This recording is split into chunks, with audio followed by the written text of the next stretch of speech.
మిత్రులారా, ప్రతి మనిషికి ఒక లక్ష్యం ఉండాలి. ఎందుకంటే లక్ష్యం లేని జీవితము చుక్కాని లేని నావ లాంటిది, తెగిన గాలిపటం వంటిది.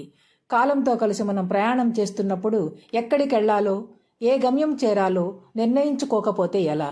కాబట్టి మనిషికి తప్పకుండా లక్ష్యం ఉండాలి, ముఖ్యంగా యువతకి. ఇక లక్ష్య సాధన ఎలా ఉండాలి? ఒక లక్ష్యం సాధించడానికి తపన ఉంటే చాలదు. అది ఎలాగైనా సాధించాలన్న బలమైన ఆకాంక్ష ఉండాలి. సాధించే వరకు విడవని పట్టుదల, ఏకాగ్రత ఉండాలి. ఎంతమంది అధైర్యపరిచినా, ఎన్ని ఆటంకాలు వచ్చినా ఆత్మవిశ్వాసాన్ని ఆకాశమంత ఎత్తుకు పెంచి లక్ష్యాన్ని సాధించిన స్ఫూర్తి ప్రదాతలు ఎంతోమంది ఉన్నారు ఈ ప్రపంచంలో. లక్ష్యం సాధించాలంటే ఋషిలాగా కృషి చెయ్యాలి. మన పట్టుదల చూసి పర్వతాలు కూడా సలాం చేస్తాయని నిరూపించారు మన నారీమణి అరుణిమా సిన్హా.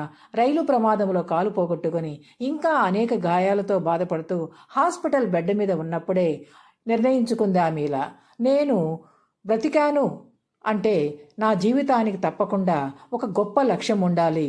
అందుకే అత్యంత ఆత్మస్థైర్యంతో ఒక్క కాలుతోనే ప్రపంచంలో ఎత్తైన ఎవరెస్టు శిఖరాన్ని అధిరోహించింది.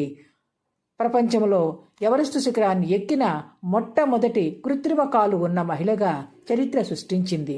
అంతటితో ఆగలేదు ఆమె ప్రయాణం. ప్రపంచంలో ఎత్తైన పర్వతాలని ఎన్నో ఎక్కింది, ఇంకా ఎక్కుతూనే ఉంది.